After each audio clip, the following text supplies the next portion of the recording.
যদি কখনো আমায় চলে যেতে হয় সবকিছু ছেড়ে, মৃত্যুর কাছে হার মেনে, আয়ু ক্ষয়ে বা অপঘাতে, অথবা অভিমানে সমস্ত মায়া মমতার বন্ধন ছিন্ন করে, তো কি হয়েছে?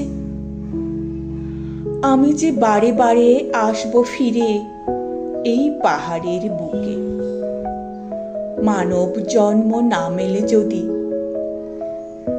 হব কোনো দূরবাগাস বা ছোট্ট একটা নীল পাখি, হব নদীর চরে একটি বালুকণা, অথবা অবহেলিত কোনো এক বৃদ্ধার সকরুণ আঁখি।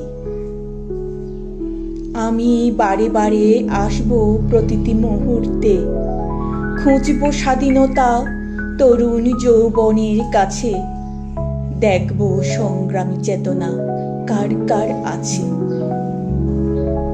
আমি হয়তো হব মেঘলা আকাশের নিচে এক টুকরো কাশবন।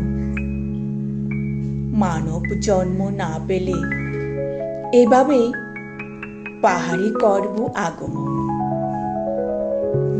হৃদয়ে যে পাহাড় অনুভবে শিকড় গেড়েছে চেতনায়, একদিনই চলে যাব ভাবনাতে, হৃদয়ে ভরে ওঠে বেদনায়।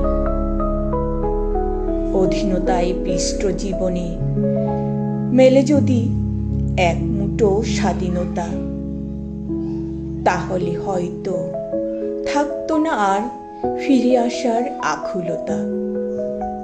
তাই আমাকে ফিরে আসতে হবে হয়ে কোনো বৃক্ষরূপে, অথবা হেমন্তের ভোরে সবুজ ঘাসে শিশির বিন্দু সেজে। আমি আসবো বারে বারে যতদিন পাহাড়ের আকাশে শান্তির সূর্য উদিত না হয়, যতদিন ঝেঁকে আছে হতাশা, ক্লান্তি, দুঃখ, যন্ত্রণা, ভয়। ততদিন আমি আসবো বহুরূপে বহুবারে পাহাড়ে, মুক্তির সূর্যের আলো মেখে যবে বলতে পারবো আহারে। ফিরে আসার আকাঙ্ক্ষা তবে মন থেকে যাবে ফুরিয়ে। হয়তো তখন মেঘ হয়ে যাব আকাশেতে হারিয়ে।